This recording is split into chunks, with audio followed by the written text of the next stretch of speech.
तो और बच्चों कैसे हो आप लोग। आज देखते हैं चैप्टर नंबर 2 पॉलिनोमियल्स के एग्जाम्पल्स। देखो जो एग्जाम्पल्स है काफ़ी इजी हैं। जो फर्स्ट एग्जाम्पल है वो आपका कह रहा है look at the graph of y is equal to p x.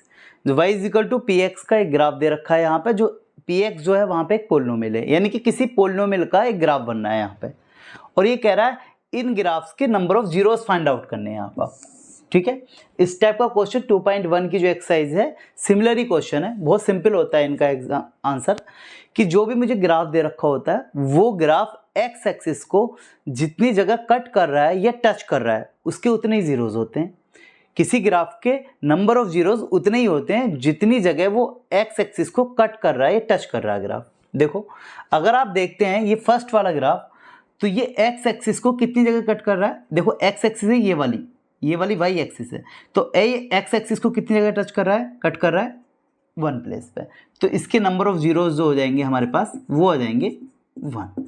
ठीक है, अब ऐसे इसको देखते हैं भाई। ये एक पैराबोला है एक टाइप का।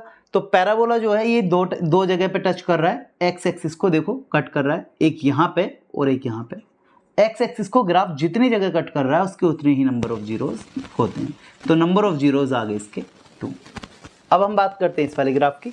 देखो ये ग्राफ एक्स वाले एक्सिस को कट कर रहा है 3 प्लेस पे, 1 2 और 3। सिर्फ एक्स एक्सिस देखनी है आपको। तो यहाँ पे नंबर ऑफ जीरोज जो आ गए मेरे पास वो आ गए आपके पास 3। ठीक है जी, नेक्स्ट देखते हैं। देखो भाई ये एक जो है आपका लीनियर इक्वेशन का ग्राफ है, लीनियर पॉलिनोमियल का ग्राफ है। एक स्ट्रेट लाइन है और ये एक्स एक्सिस को 1 प्लेस पे टच कर रही है, तो इसके जो जीरोज होंगे वो आपके होंगे 1। ठीक है, अब देखो ये वाला ग्राफ जो है एक कहने को तो पैराबोला है ये, इसके जो मैक्सिमम सॉल्यूशंस आ सकते हैं वो 2 आ सकते हैं। लेकिन ये एक्स एक्सिस को कितनी जगह कट या टच कर रहा है, देखो एक जगह टच कर रहा है। टच करेगा तब भी हम उसको जो है सॉल्यूशन काउंट करेंगे, जीरोस काउंट करेंगे। तो यहाँ पे जो जीरोस आ गए वो आ गए इसके 1, क्योंकि एक ही प्लेस पे टच कर रहा है। अब नेक्स्ट वाले में देख लेते हैं नंबर ऑफ जीरोस इसके कितने होंगे। एक्स एक्सिस को कितनी जगह कट कर रहा है, 1 2 3 और एक 4। तो नंबर ऑफ जीरोस आ गए इसके 4। बहुत इजी सा क्वेश्चन है, कुछ खास है नहीं इसके अंदर। ठीक है, अब देखते हैं एग्जाम्पल नंबर 2। अब देखते हैं एग्जाम्पल नंबर 2। देखो एग्जाम्पल नंबर 2 क्या है आपका, वो कह रहा है find the zeros of the quadratic polynomial x² + 7x + 10। ये जो मेरे पास क्वाड्रेटिक पॉलिनोमियल दे रखा है इसके जीरोस फाइंड आउट करने हैं। और इसका सेकंड पार्ट कह रहा है क्वेश्चन का, and verify the relationship between zeros and coefficient. इस क्वाड्रेटिक पॉलिनोमियल के जो जीरो आएंगे वो और इसके जो कोफिशिएंट हैं उनके बीच में जो रिलेशंस होते हैं उनको वेरीफाई करना है।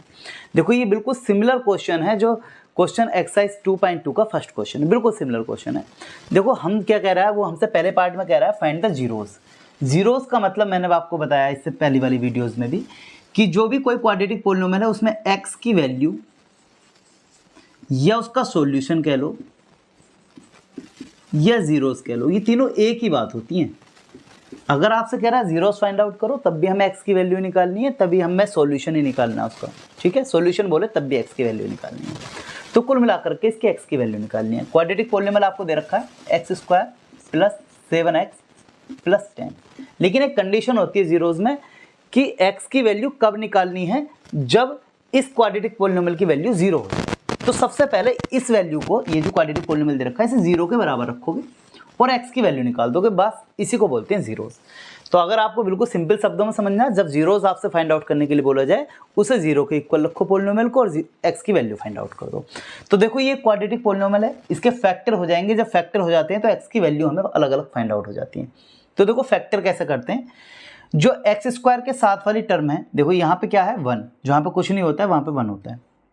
ठीक, और जो कॉन्स्टेंट टर्म है ये वाली 10, इन दोनों की प्रोडक्ट करके एक जगह लिख देंगे। तो 1 की 10 से प्रोडक्ट करेंगे, 1 × 10 आता है आपका 10। सबसे पहले x² के साथ जो नंबर है वो और जो कांस्टेंट टर्म है उन दोनों की मल्टीप्लाई करके एक जगह लिखेंगे, और x के साथ जो नंबर है 7 इसे एक जगह लिखेंगे। ठीक है, अब आप देखेंगे जो 10 से कांस्टेंट से पहले वाला साइन है ये क्या है, प्लस। अगर ये प्लस है तो इस नंबर का सम लेना है, और अगर ये माइनस है तो इस नंबर का डिफरेंस लेना है। ठीक, तो इस नंबर का सम लेना है ऐसे दो नंबर्स में जिनका सम तो आए 7 और उनकी प्रोडक्ट आए 10। ठीक है जी, इस नंबर को ऐसे दो नंबर्स में तोड़ो जिनका सम तो आए 7 और उनकी प्रोडक्ट आए 10। बहुत इजी, इतना ज़्यादा मुश्किल नहीं है। 5 + 2, उनका सम तो आ रहा है 7 और 5 × 2 होता है आपका 10। तो मुझे करना क्या है इस क्वेश्चन के अंदर, बस इस 7 को 5 + 2 लिख देना, बाकी कहीं कुछ छेड़खानी नहीं करनी है। तो x² + 7 को लिख दो 5 + 2 इंटू x + 10 = 0। सिंपल।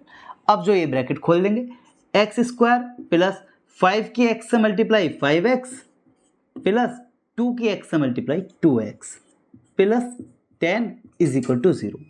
देखो फर्स्ट 2 टर्म में से कुछ कॉमन आएगा, लास्ट 2 टर्म में से, इन दोनों टर्मों में से कुछ कॉमन आएगा, इनमें से कुछ कॉमन आएगा। अगर इन दोनों में से कॉमन निकालना तो x यहाँ पे भी है, x यहाँ पे भी है, कॉमन निकाल लो।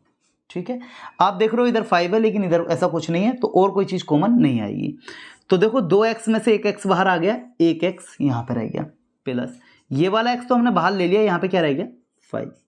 ठीक है, अब इन दोनों में से कुछ कॉमन देखो, 2 यहाँ पे भी है, 2 यहाँ पे भी है, 2 5 10। ठीक, तो 2 कॉमन आ रहा है, तो यहाँ पर रह जाएगा x और यहाँ पर रह जाएगा 5 = 0। ठीक है जी, तो अब आपके पास x + 5 इधर है, x + 5 इधर है, x + 5 को एक जगह ले लो और बाकी जो बचा उसे एक ब्रैकेट में ले लो, क्या बचा x + 2। ठीक, ये दो वैल्यूज जो है मेरे 0 के बराबर चलनी है। अगर दो नंबर्स की प्रोडक्ट 0 है मतलब उनमें से कोई एक नंबर 0 है, या तो ये या तो ये। मुझे पता नहीं है कौन सा नंबर 0 होगा, क्योंकि जो नंबर 0 होगा उसके साथ में इसकी मल्टीप्लाई करेंगे तभी तो 0 आ रहा होगा। तो मतलब मैं दोनों को बराबर 0 मान के देख लेता हूँ। x + 5 को एक बार 0 मान लो और एक बार x + 2 को मान लो। इससे क्या होगा, मुझे x की वैल्यू फाइंड आउट हो जाएगी।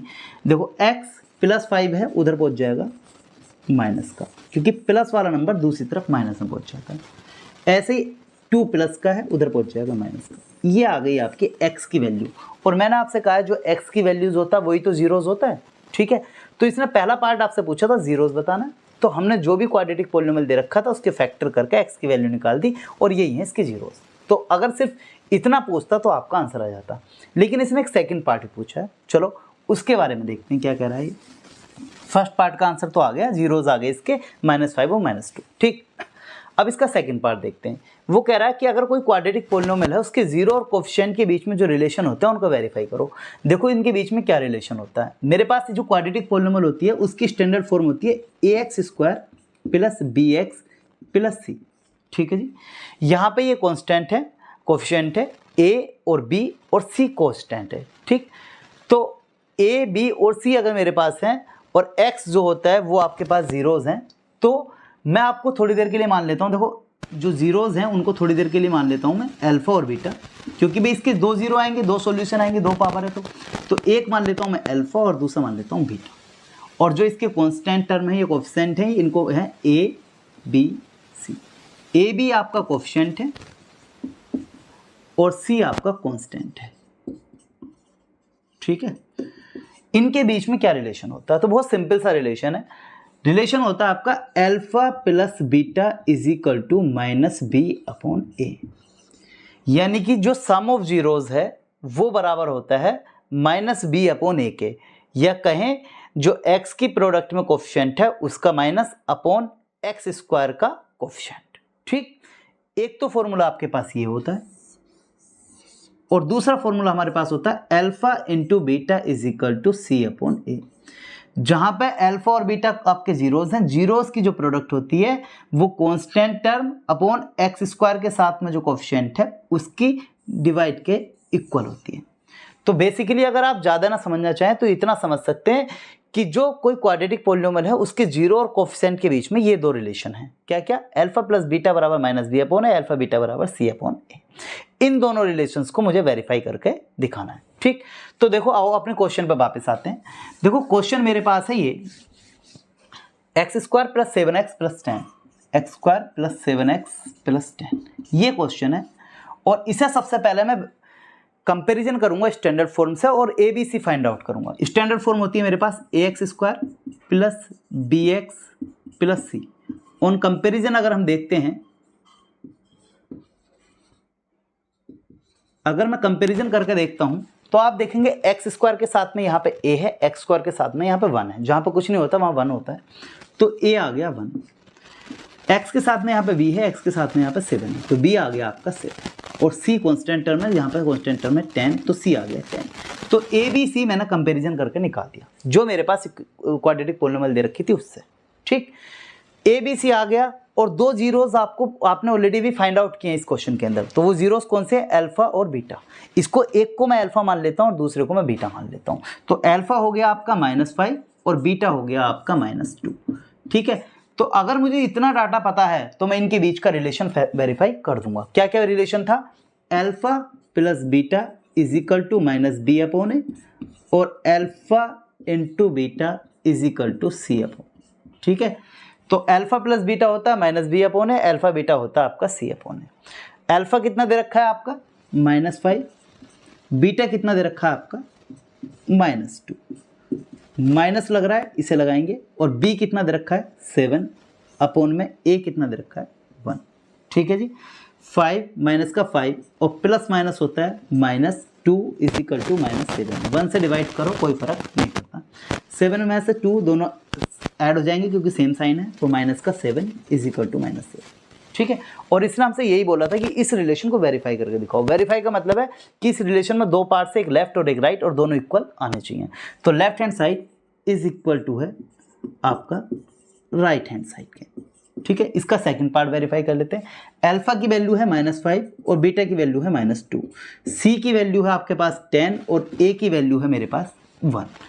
5 की 2 से मल्टीप्लाई करते हैं, 10 माइनस माइनस हो जाता है प्लस, 10 को 1 से डिवाइड करेंगे 10 ही आएगा।